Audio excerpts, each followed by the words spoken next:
It's a real pleasure to welcome Gab Vecchi to our speaker series today.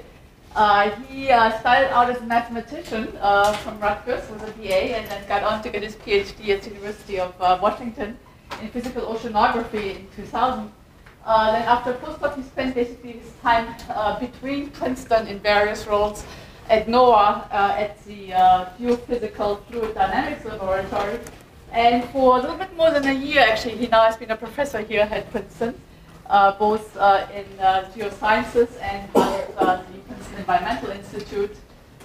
His work is on climate dynamics and ocean-atmospheric coupling, looking at climate variability and change and its effect on hydroclimate and extreme events, and looking also at climate and downscaling to regional effects. He's extremely well published in journals like Science and various nature variants, climate change, nature, geoscience. Just to give you an idea about his both volume and impact, his H index is 61, his I index is 133, with well over 17,000 publications. Without much further to do, he's going to talk today about past and future hurricane activity. Thank you. Take it away, Dave.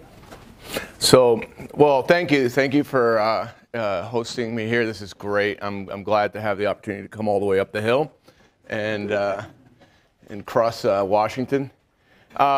So today I'd like to go through a brief discussion, or maybe not so brief, about hurricane activity and how it has changed, or how we think it has changed, why we think it's changed, and then what it is that we expect in the coming decades and century. And these two sets of questions are interwoven. Some of our expectation about the future comes from our understanding of what drove the past.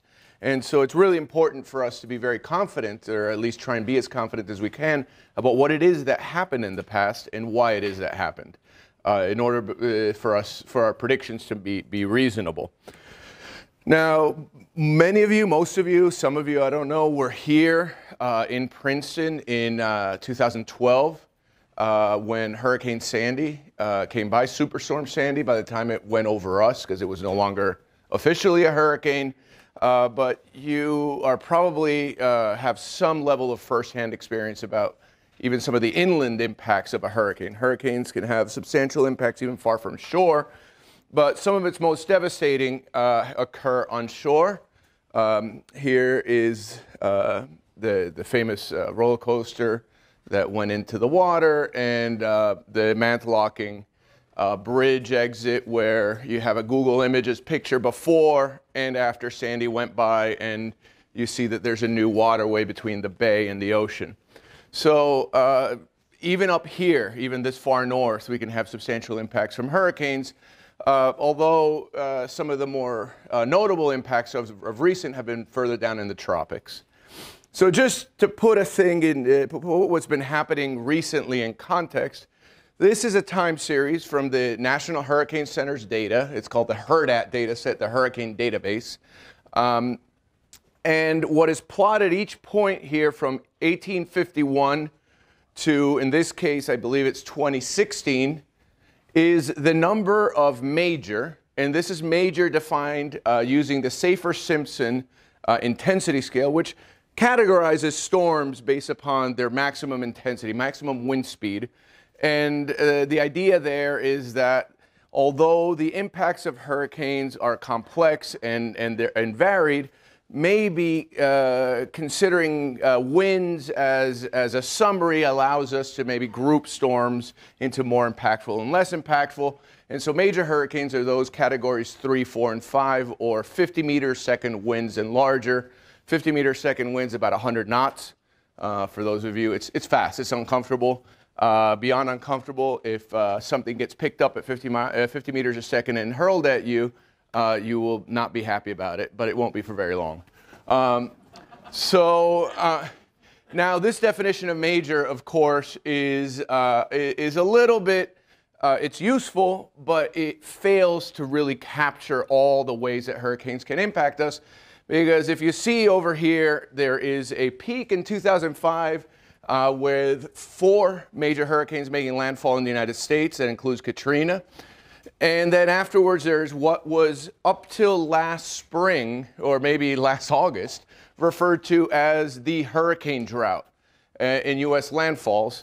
And during that hurricane drought, Sandy and Irene both had huge impacts over the east coast of the United States, but they were not qualified as major because they did not meet this threshold of 50 meters a second. So there's a little bit of arbitrariness here. It doesn't capture all the impacts of hurricanes, but it's a start. So what you should see is that many years there are no major hurricanes making landfall in the United States. Often there's one, rarely there is two, and very, very rarely is there three, and once there was four. And a question is, for us, what caused these variations? Is this just some process completely unpredictable where you just say every year you're just drawing from a random distribution, or is there some sort of predictability here? Can we think of ways to make outlooks for the future on this data? Now, this drought over here, it was really a topic of the news. It was a topic of a lot of scientific literature until August of 2017, which, if you recall, was a very active season.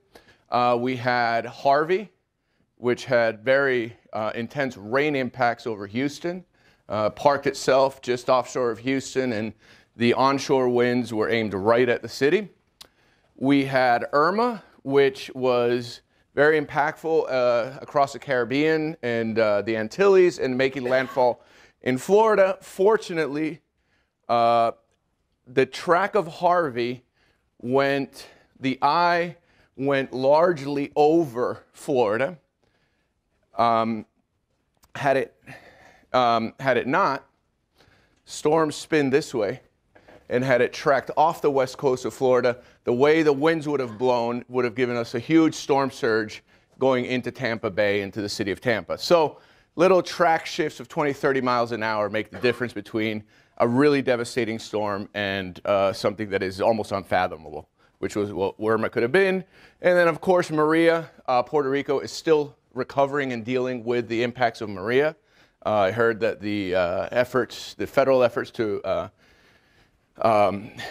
put power back on in Puerto Rico has largely ceased, although power isn't fully back on in Puerto Rico. So these impacts of hurricanes, although the occurrence of a hurricane is very abrupt, it passes over a place in less than a day. Well, not for Houston with Harvey, it lasted a few days there. But the impacts, the outcomes can really have long-term consequences.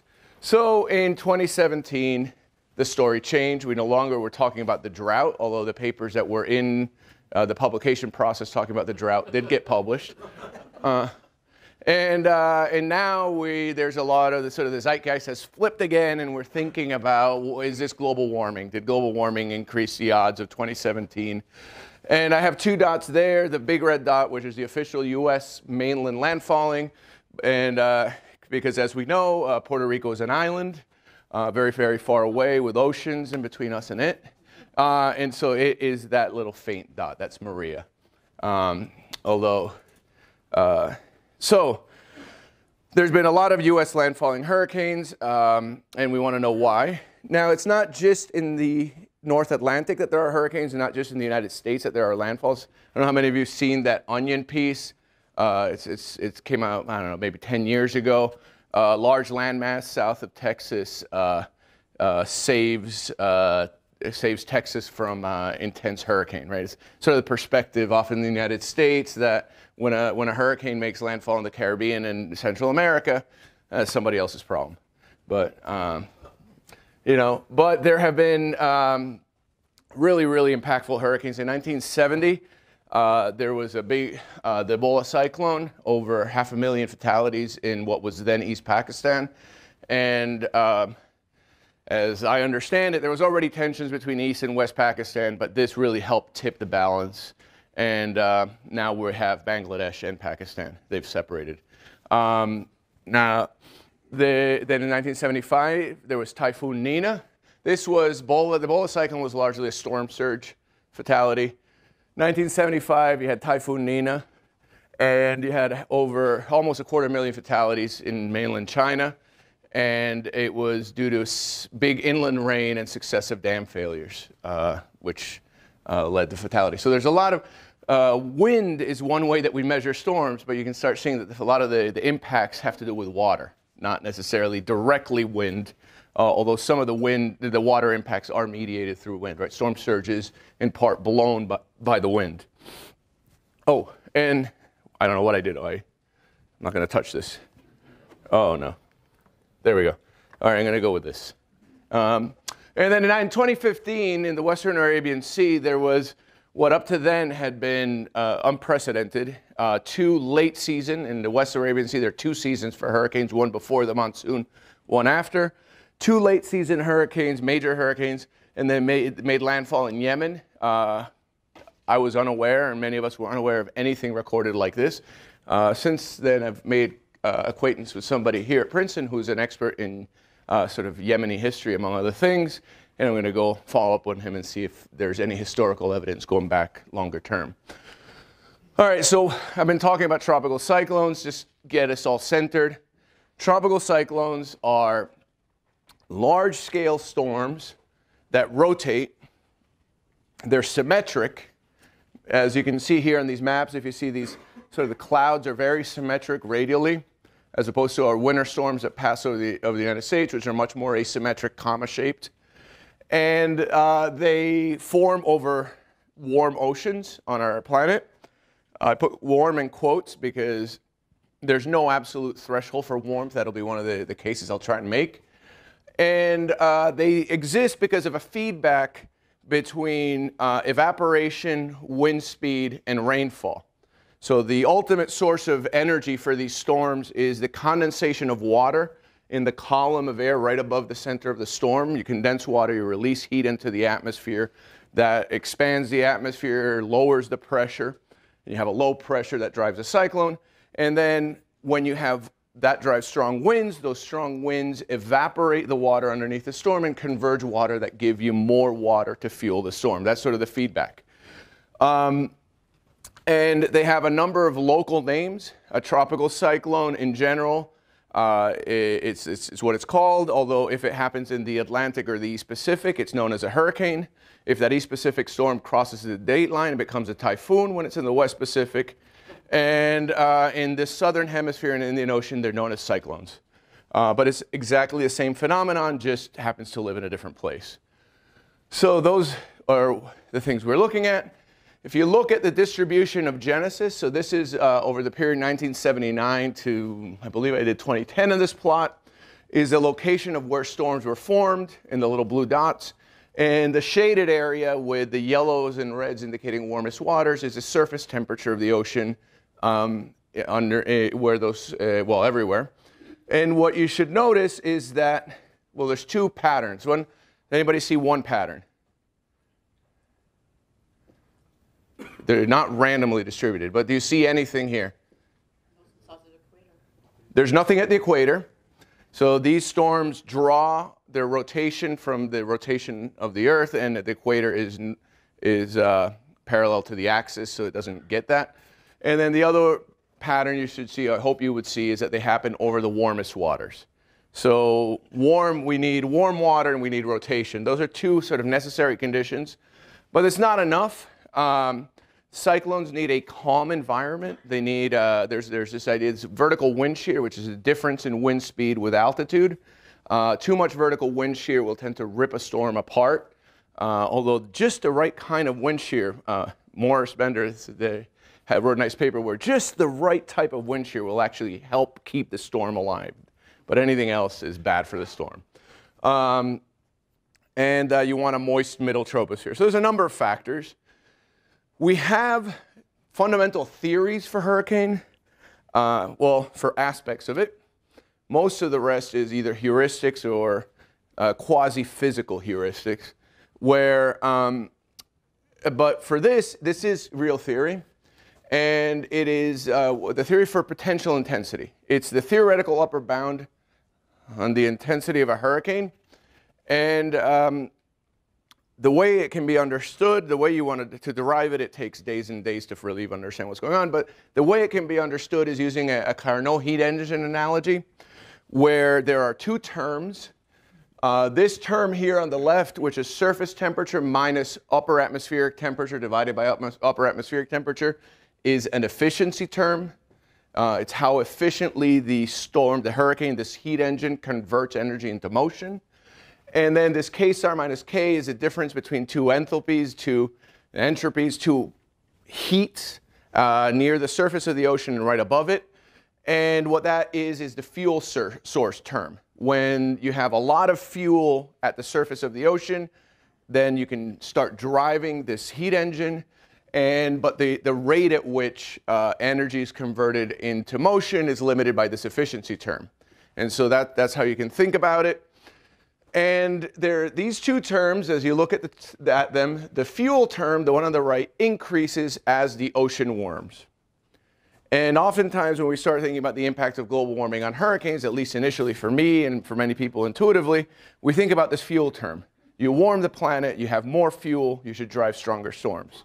However, there's also this efficiency term.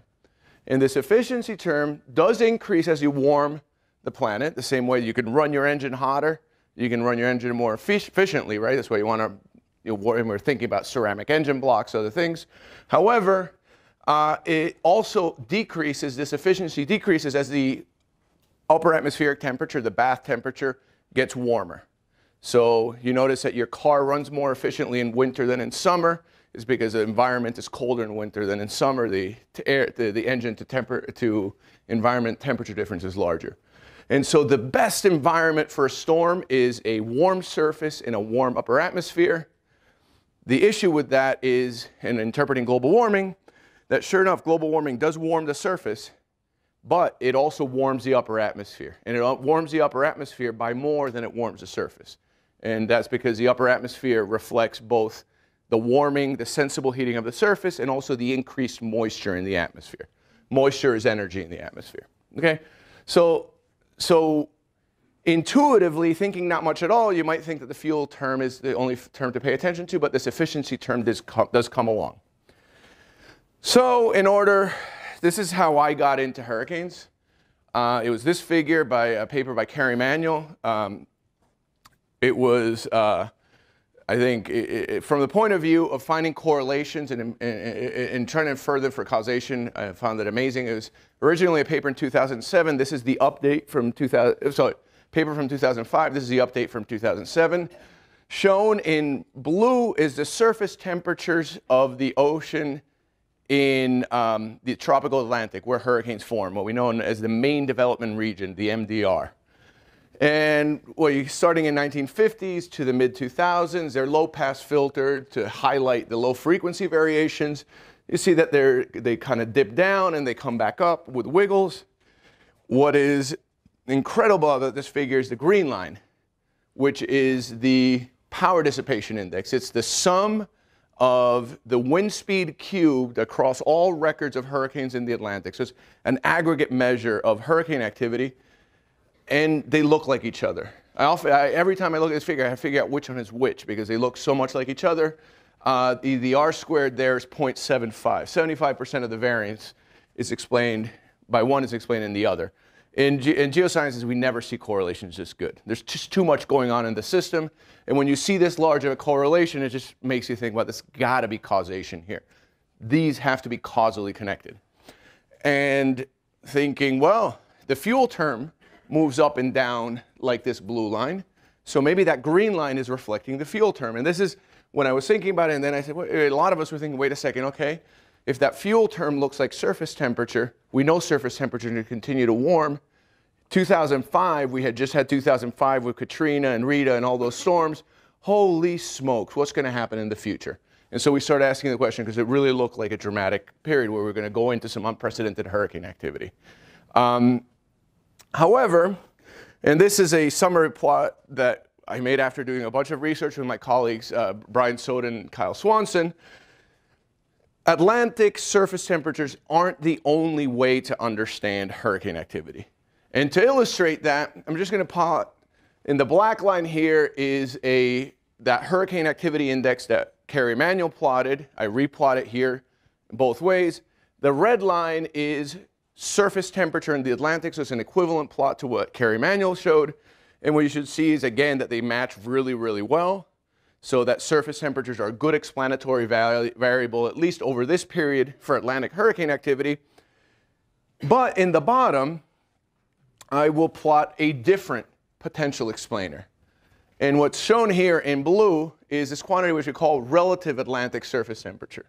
And what this is the temperature in the tropical Atlantic minus the temperature over the entire tropics, average over entire tropics. So it's how warm is the Atlantic relative to the tropics as a whole. From the correlation coefficient between the blue line and the black line and the red line and the black line is the same to the, I believe, fourth significant digit. And we picked the averaging area so that would work out. We could make one slightly bigger, slightly larger. And the third significant digit, we really, because we wanted to make the point that from the point of view of correlation and inferred causation, the evidence for the red and the blue is the same. So how do we separate them? And do we care to separate them? Before I explain to you why we would use the blue one, I'm going to show you what the implication of each one is. So we have a relationship here, statistical relationship that links patterns of temperature change to hurricane activity in black, and on the top that links total temperature in the Atlantic to hurricane activity. Let's take our global warming simulations for the 21st century and put those statistical relationships in and see what it tells us the future should look like.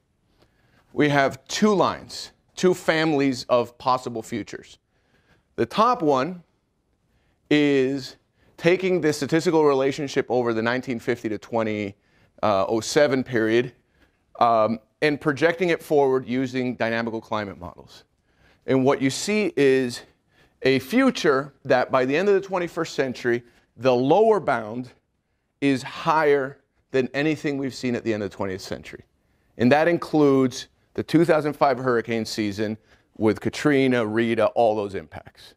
And so it's really one of those futures that you have to start asking yourself, can society handle this and how would we handle it? However, you look at the bottom plot, and it's a future that looks a lot like the past. There's active periods and inactive periods.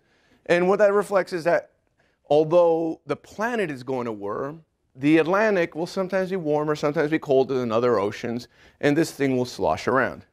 So two very different futures, equivalent present statistical relationships. That one makes sense intuitively, and also makes sense from the fuel term in hurricane activity. Why did I put this one here? Well, in order to do that, I'm not going to go through the whole physics. Atmospheric, it's not very complicated atmospheric physics, but I'll just explain it to you from a simple point of view. There's a lot of evidence that the temperature of the upper atmosphere is controlled not locally. So if I want to know the temperature in the upper atmosphere in the tropics, say I'm sitting in Puerto Rico, I shouldn't look at the surface temperature locally. Rather, I should look at the surface temperature globally. And the reason is that the tropics, because they're far away from, the surface is parallel to the axis of rotation, so you can't sustain gradients, there's no boundaries. So any temperature signal will rapidly make its way all the way around the atmosphere. So if you want to know upper atmospheric temperatures anywhere, just look at the tropical average temperature. And if you look at satellite data, this is supported. If you look at models, this is supported. And so what Atlantic relative temperature is a stand-in for is the surface temperature in the Atlantic minus the temperature in the upper atmosphere. Right? So this is a lot like that efficiency term. And so what this term is really, this one would depend on is the efficiency term the main driver. Right? It's a vertical gradient term. This is expressed as a horizontal gradient. Okay? And then this is just a local temperature term.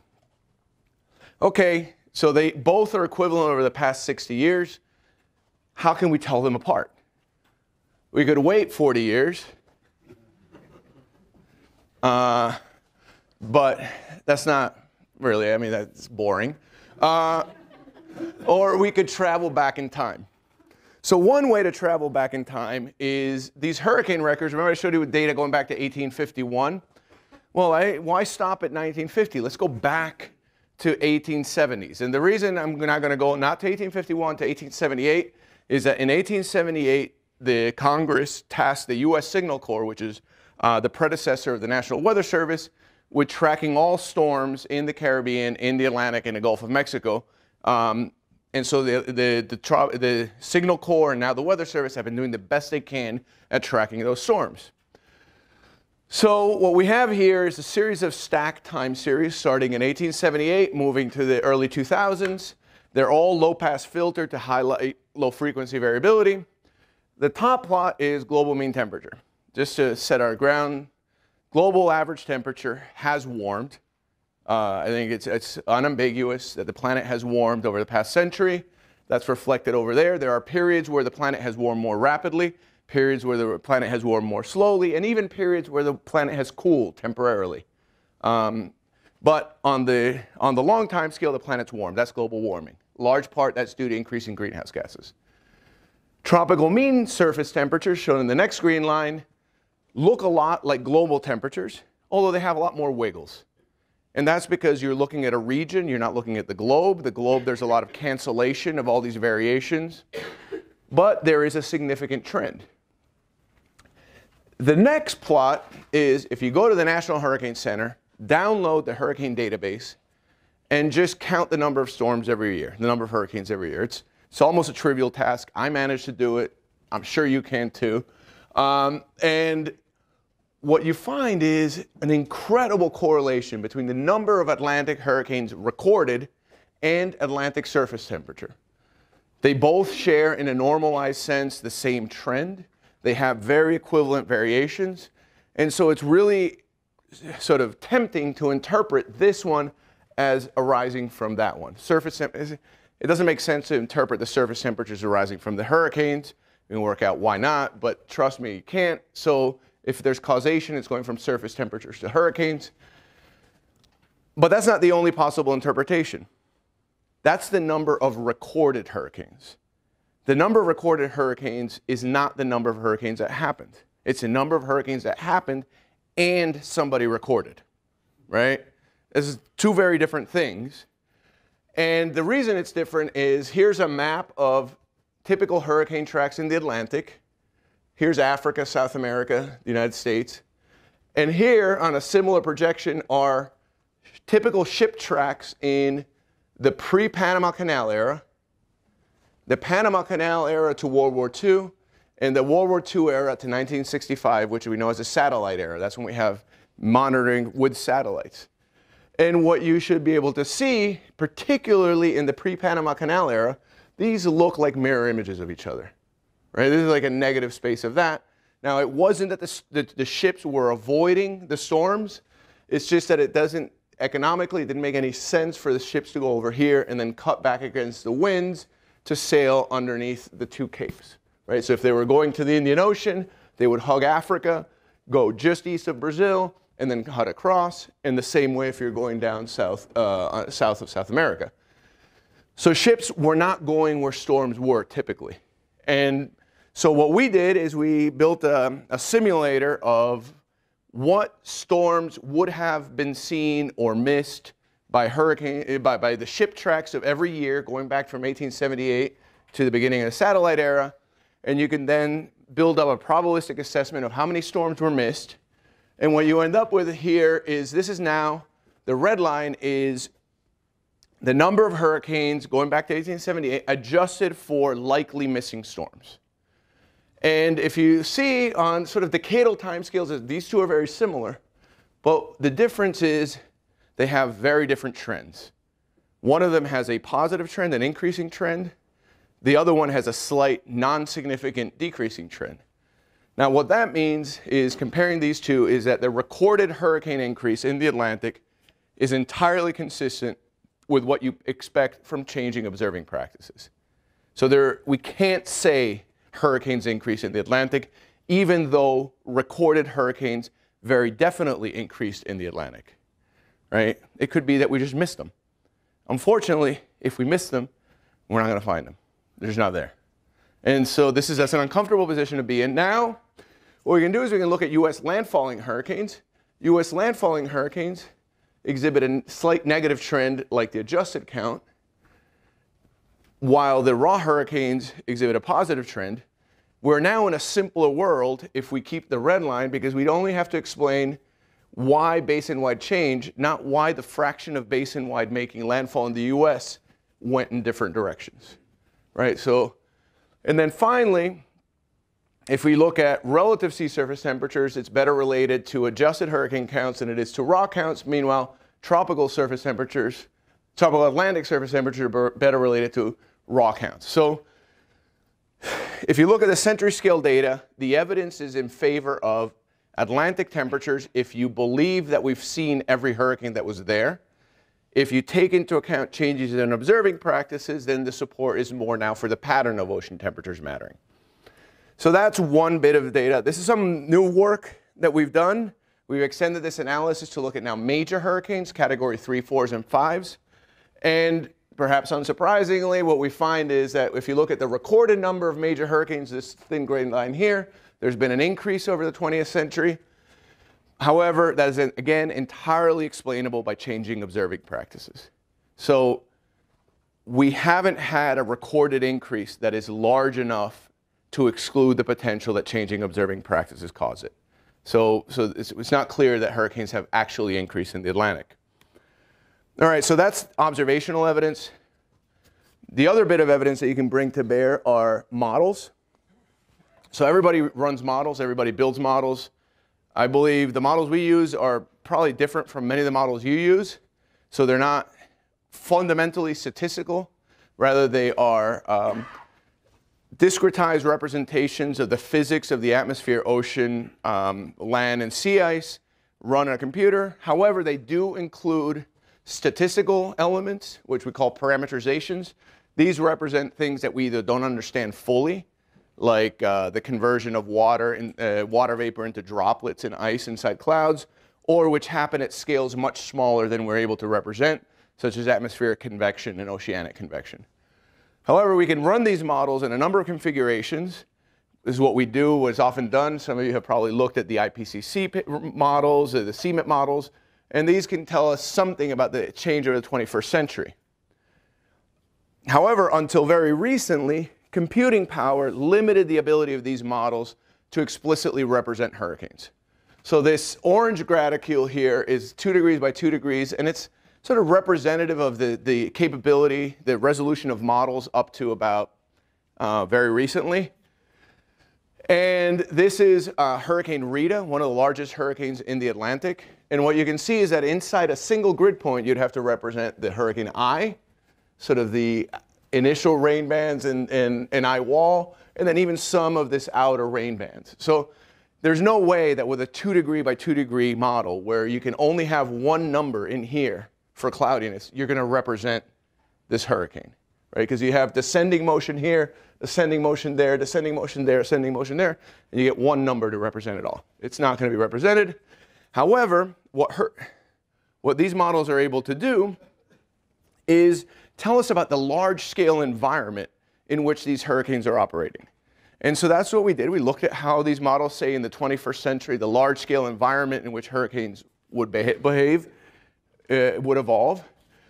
And so on the top plot is the average across 21 global models of surface temperature changes in the tropics at the end of the 21st century relative to the present. The red shading is places that warm, and so what you should see is that everywhere in the tropics is projected to warm, and that's due to increasing greenhouse gases. The bottom plot, this is a plot that Brian Soden and I were going to do, and we said, oh, we need to calculate potential intensity. So what this is how potential intensity changes, the theoretical upper bound on hurricane intensity. And so when it was time to make this plot, I told Brian, you're the atmospheric scientist. Could you do this calculation? And then a couple weeks later, he emails me and calls me back. He's like, listen, I don't have time. I can't do this. Could you do it? And then I do it. And I can't get this right. There's no way I can get this right. I keep finding potential intensity decreases, even though I know the whole tropics warms. And I'm like, no, Brian, I can't do it. I'm busy. Could you do it again? And we're going back and forth like that for a while. And then finally we come, over a beer. We're like, listen, the reason I asked you to do it is that I can't do it right. I keep finding decreases. He says, me too. And so we realized that we were actually doing it right. And what was wrong was our expectation, not the calculation. And what's shown here is the change in potential intensity at the end of the 21st century, with blue colors being areas where potential intensity, that is a theoretical upper bound on the hurricane intensity, decreases, and the red colors are where it increases. And even though the planet as a whole warms everywhere, about half the tropics has a potential intensity decrease and half the tropics has a potential intensity increase. To understand this, contoured over here with solid lines indicating places that warm more than the tropical mean, and dashed lines indicating places that warm less than the tropical mean, is the surface temperature change, or the pattern of surface temperature change. And so what you can see is potential intensity change is not controlled by whether the tropics warm or cool, but by whether they warm or cool more than the rest of the tropics. It's a pattern question, and unfortunately that makes it a much harder question. Connecting CO2 to tropical temperatures is really straightforward. It doesn't take that much physics to do it. Connecting CO2 to patterns of temperature change is incredibly difficult because it involves clouds, it involves atmospheric dynamics, it involves ocean dynamics, and the interaction between all of them. And so we've now defined a much harder problem. Now, what do these models tell us about the 21st century? I'm just going to give you this summary and only show you some results. I'm not going to show the top one, but what we've come to learn is that if we want to look at the end of the 21st century, radiative forcing matters, that is CO2 changes, but also internal variability. The chaotic variations of the climate system are important, and they're important even at the end of the 21st century. So we're not going to get away from internal variability, and we need to account for it whenever we do our calculations. The greenhouse gas signal in TC activity, tropical cyclone activity, is unlikely to emerge until the end of the 21st century. So what we're going to see over the next half century is going to be dominantly, or it's going to be sufficiently contaminated by internal variability that we won't be able to clearly discern the impact of CO2. That does not mean that there is no impact of CO2. It just means that we're going to have to work and make policy in an environment where there's a lot of uncertainty, right? And so that's just inherent. Non-greenhouse forcing, aerosols, little particles in the atmosphere, and internal variations are going to be dominant in the next few decades. All right, so I said that until recently, global climate models couldn't represent tropical cyclones well. The resolution wasn't there. There's recently been some sort of groundbreaking advances in representing high-resolution atmospheres, in part led by S.J. Lin's group at GFDL. And one of the results is this model, where you show observations, just to remind myself, on the bottom, these are tracks. And the top plot are the output from the model. The shading, the color of each line tells you the intensity of the storm, and the lines tell you the track. And what you can see is that this climate model is able to recover a pretty good sort of representation of the types of tracks and storms that we see on our planet. There's still deficiencies. It makes too many storms in the South Atlantic. Makes too many storms in the southern hemisphere. I think some of these issues with the storm tracks in the southern hemisphere extending too far south are because the meteorological center stopped tracking the storms down here. It's not because they don't make it down there. Anyway, what does a model like this tell us about the end of the 21st century? Well, shaded here is the projected changes in major, category 3, 4, 5, hurricanes, with red indicating places where the model shows an increase in major hurricane days. The blue, not blues, but blue, indicating the place where it shows a decrease in major hurricane days. And then the little white X is places where it's not statistically significant. What you should see is that the only significant changes projected for the end of the 21st century are positive. So where the model says it thinks it knows what the changes are going to be, those changes are for increases in the number of major hurricanes. The number of major hurricanes, the increase in number of days with major hurricanes at each grid point can be large, in excess of 100%. So by the end of the 21st century, this model is telling us that we should have substantially more major hurricanes. Another question that we asked with this model is the question related to rapid intensification. Tropical cyclones often or sometimes undergo this process known as rapid intensification, where their intensity changes by a large amount over 24 hours and by almost a category or more. Now this is, number one, very hard to predict from weather timescales, but number two, can be very impactful, because what can happen is somebody goes to bed after seeing the weather forecast and you're expecting a category 2 storm, which is impactful but not devastating, and overnight the storm does rapid intensification and you're facing a category 4 storm. And so it makes response to these storms, especially if rapid intensification happens near shore, very, very problematic. And this is a percent change in rapid intensifying cases in this model at the end of the 21st century. Wherever there's a significant change, it's positive and it can be upwards of 100%.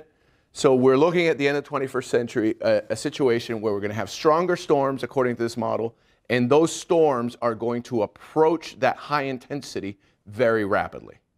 And so some of the typical mechanisms that we have in place right now to deal with storms may not necessarily apply. However, there's a lot of advances in weather forecasting, so maybe by the end of the 21st century, this won't be an issue. But if this were to happen today, it would be an issue. Our weather forecast systems aren't yet ready for this type of world. Now, this is just one model. Here's a figure which is a compilation from a number of studies, including a study led by Morris Bender, by Tom Knutson, by others, where it shows what different models say should happen at the end of the 21st century in the Atlantic. I showed you a case where the model said it should increase, hurricane activity should increase. However, if you look at category 4 or 5 hurricanes, these are the most intense hurricanes, there are models that actually say that in the Atlantic they should decrease. So there's a fair deal of uncertainty. I showed you one case, but there are other cases out there. There's the potential for a 250% increase in one case and what is almost 100% decrease in another case. So we've narrowed it down. Now, what you do see across this model ensemble is that the models are much more sure that the weak storms will weaken, and for the stronger storms, there's more of a tendency to increase. What this reflects is a combined effect of two things. One, a global frequency decrease, and two, an increase in the typical intensity of the storms. And what that then results in is, depending on the relative ratio of those two, you'll either have the frequency dominate, so then the most intense storms will decrease, or the intensity dominate, and then even though the frequency goes down, you'll have so many more of the intense storms that you have more intense storms. Now, I joked about us not having a lot of spread over here, a lot of uncertainty. That spread is actually helpful. But what we can do is we can look not just across those studies, but we can look across this dozen studies around the world, and we can say, okay, what do these models project about North Atlantic tropical storm frequency? And so this is the North Atlantic tropical storm frequency projections from minus 100% to plus 100% from all the studies that were available at this time. And what you see is that you have a range now between minus 90% and plus 80%. So good again. And you say we don't know anything, but it turns out what we do know is something. Here is a statistical model where the two predictors are Atlantic and tropical mean sea surface temperature, that is relative sea surface temperature, and 60% or 55% of the variance across all these studies, each one using different models, different forcings, all sorts of different other things, can be understood in terms of the pattern of surface temperature change that they put inside this model. So if we could predict the pattern of surface temperature change, we could predict Atlantic hurricane frequency with a lot of accuracy. So bad news, we don't know anything right now. Good news, we start knowing what the right question to ask. It's not whether the tropics is going to warm, but whether the Atlantic is going to warm more than the rest of the tropics or not. So I'll just skip this over. Now, I'm going to go really fast, excuse me, another 3-4 minutes, because I spent a lot of time answering the question that I and many of us thought was really important starting about 10 years ago. Is basin-wide activity in the Atlantic going to increase or not? What's the impact on basin-wide activity of global warming? And the more and more I thought about it, especially recently, that may not have been the right question to ask. Basin-wide activity largely occurs in the basin. Many of the big impacts of hurricanes are tiny little events, very concentrated in space and time, that have a unique story. And what we should perhaps be asking is questions about those extreme parts of the extreme events. Just to illustrate that, in 1992, we had, I think it was the most inactive season within the most inactive epoch of the system. And so you can see here, these are the storms that happened in 1992 in the Atlantic. Most of them out to sea, they're weak, there's almost no named storms. But there was one, the first one of the season, Andrew, which cut a swath of devastation across the Bahamas and Miami and South Florida that is still in people's memory today, and it was really, really impactful. So in 1992, the question wasn't were there going to be more storms in the Atlantic or not. It was, what's the storm that cuts across South Florida going to do, right? And so even though we don't know what basin-wide hurricane activity may do in the 21st century, we can say with a great degree of confidence what certain extreme characteristics of storms will do. And the reason is there's some very simple physical relationships related to warming that we can exploit. One, the Clausius-Clapeyron relation, which tells us that warmer air holds more moisture. So not knowing anything else, which is what I just said, we don't know what frequency is going to decrease, so we don't know anything else. Not knowing anything else, a warmer atmosphere will give you rainier storms, right? That's one prediction we can make. And so unless we have great confidence that hurricanes are going to decrease and landfalling hurricanes are going to decrease, they're going to be rainier when they make landfall. And you start thinking about what the impacts are on society. Well, we've built a lot of our water processing and water dealing with, I don't know, what do you call that? It's not the right word, Jim. Storm management, not water dealing with facilities, but storm management. Our storm management has been designed with some thresholds. We're not going to design for the infinite storm. You say, I'm going to design up to this point. But if your 100-year storm is changing over time when it comes to rain, that becomes an issue. The other one is, this is really, really simple. You can do this experiment with a glass of water. If you heat water or you melt ice into it, the water level will rise. We are confident. I'm not confident about many things. I always hedge word everything I say about the 21st century. Sea level will rise over the 21st century. It will. It will rise more certain places. It will rise less other places, but it will rise. And so the same storm will give you a bigger storm surge. And so this is something we need to keep in mind. In fact, we think that there's evidence already to say that Harvey was made wetter by global warming. So Harvey was an unusual event. It was meteorologically very special. But there's substantial indications that the odds of something as strong as Harvey have increased since 1900 by something between twice to 5 times as much. And that the amplitude of the rain of Harvey was made something like 10% more because of global warming. Now, there was a number of other factors that might have also changed the probabilities and changed the characteristics, but the warming is starting to make its way felt, perhaps not in the frequency of storms, but yes, in the character of the storms when they hit us. And we expect that this is going to continue over the 21st century. The other thing is that sea level, again, to say sea level is rising and will continue to rise, I want to put this plot up because I think it's beautiful. This is, the black line is an estimate from satellites of sea level across the globe. Really complex, a lot of sort of structure there with these peaks and these troughs, and we think we know what these are. And a big increase. The blue line and the red line are two independent from each other and independent from this black line estimates of the sea level rise due to melting land ice I believe that is the blue line, and the sea level rise due to warming oceans, the red line. The purple line is just the sum of those two. We've closed a sea level budget for our planet. It's amazing. We have satellites that we can interpret to close the mass, density, and volume balance for our ocean. We know sea level has risen. We know why it has risen, and those things are going to continue in the 21st century.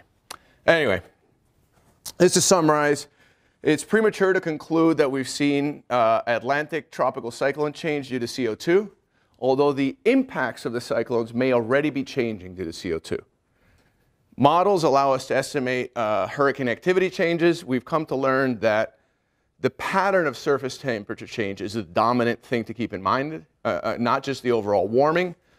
For the end of the 21st century, maybe fewer storms in the North Atlantic, probably stronger, and whether we have more of the strongest or not will depend on the offsetting effect between those two. Well, I didn't talk much about this late 20th century hurricane drought, and I didn't talk at all.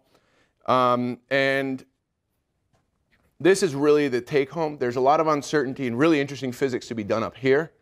But if you're starting to think about policy and what society is at risk for, the per storm precipitation increases are simple to understand.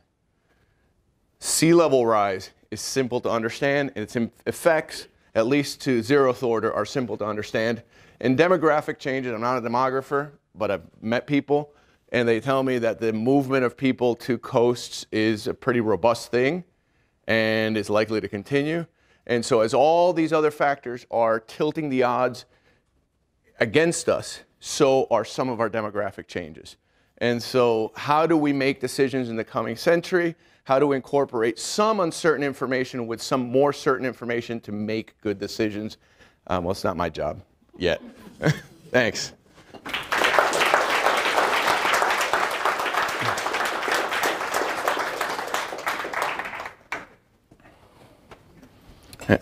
Yeah.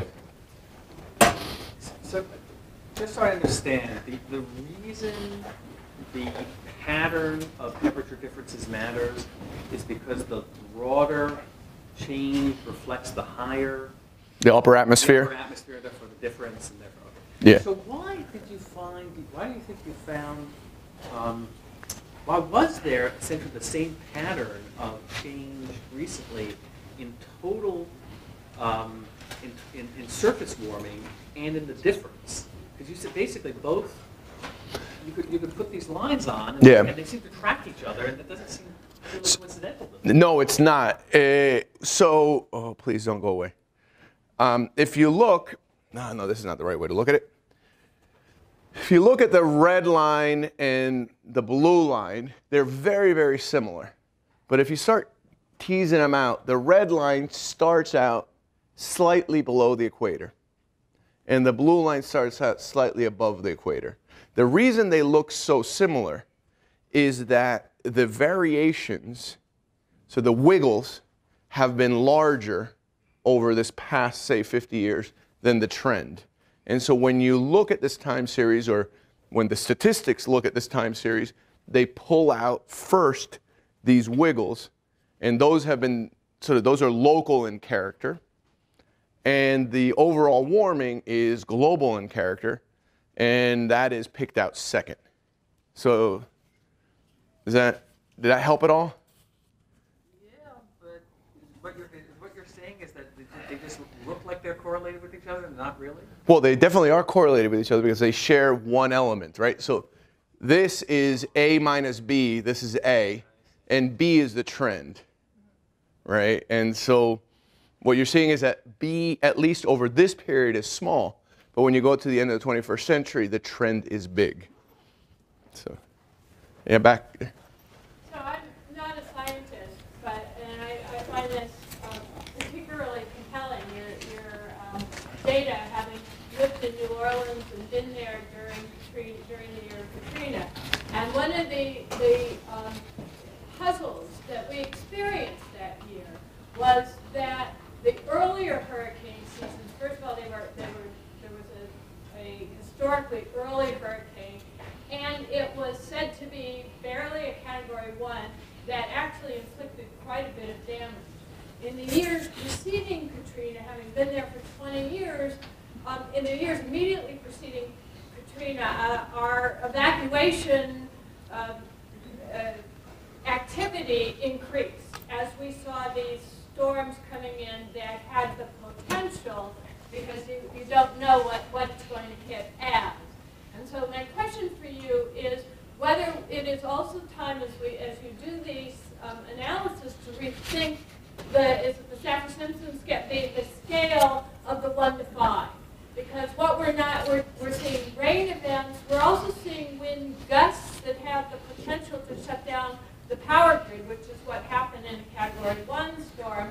So that as when you're informing policymakers, they begin to understand that because it's not a Category 5 or it's not 3, 4, or 5 potential, it is still, you're doing it with the surface temperature, and as a native, as somebody who lived in New Orleans a long time, which is below sea level, what I'm seeing is people returning to New Orleans thinking that Katrina was a one-time event that will not happen again in their lifetime. And you're seeing building and other decisions being made on the basis of these 3, 4, and 5 classifications, rather than the more subtleties that you're introducing into the conversation, which is quite Yeah, so definitely the Saffir-Simpson categories are lacking.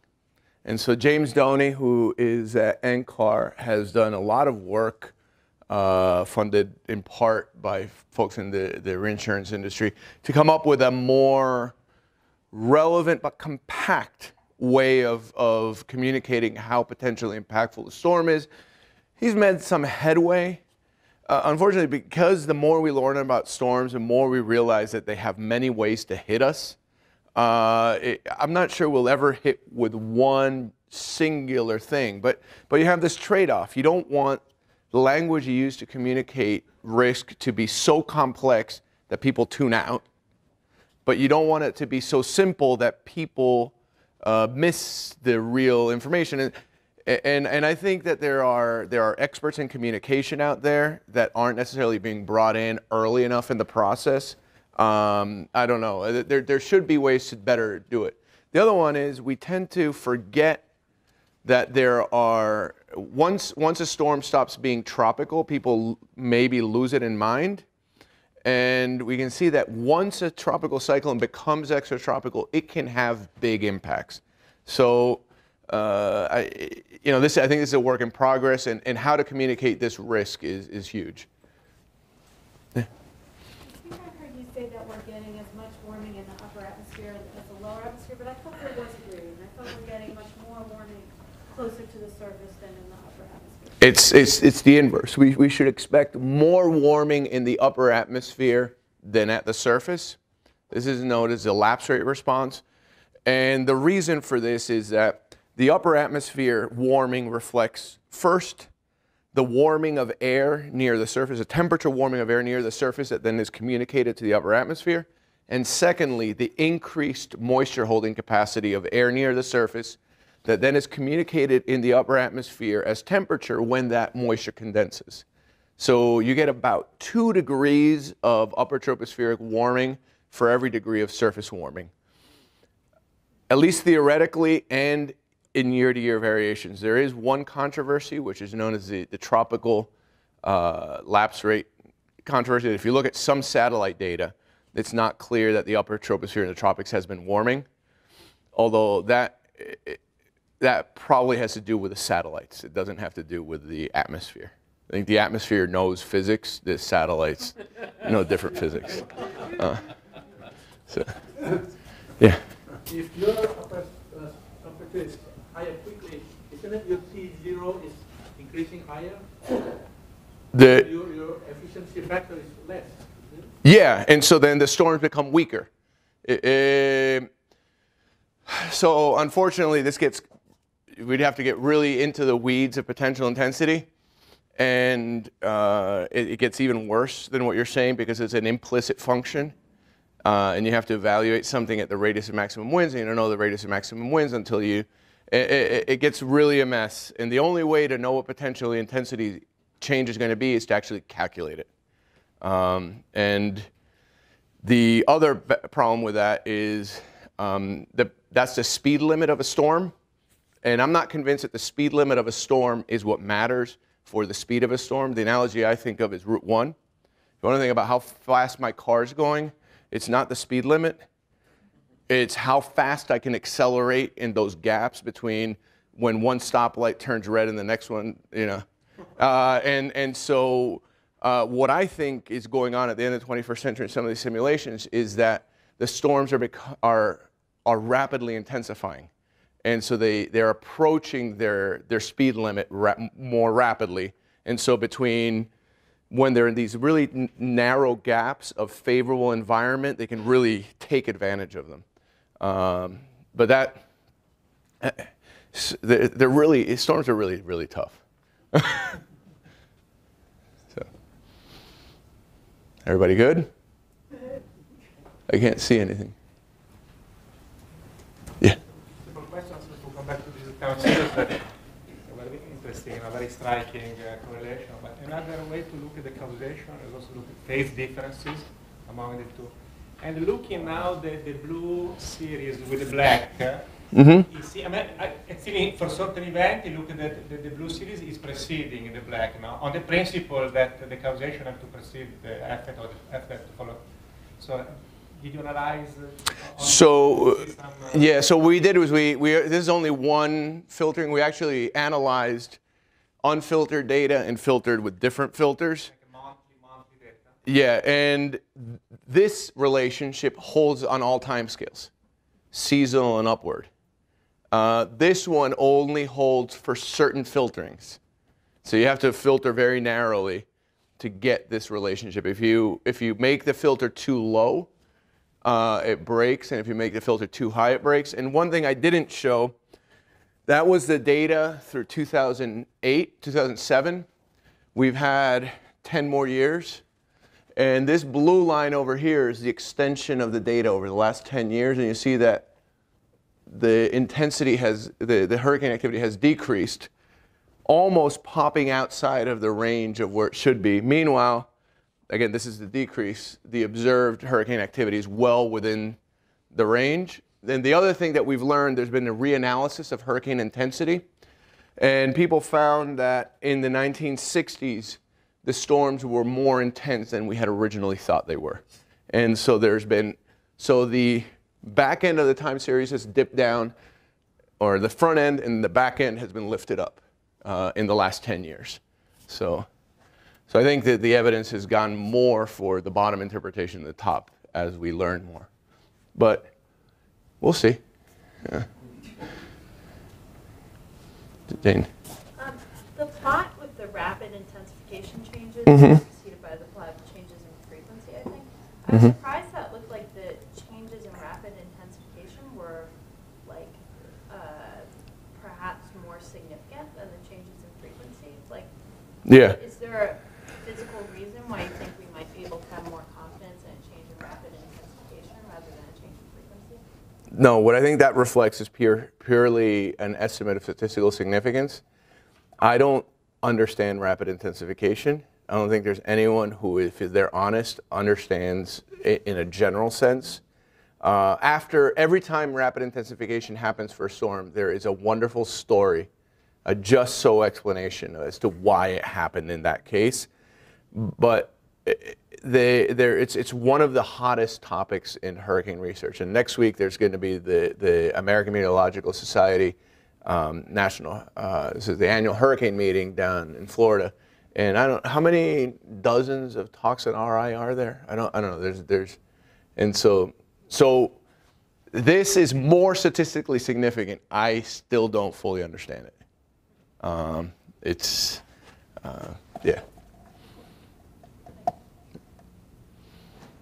I think I'll speak on one more. Okay. Thanks.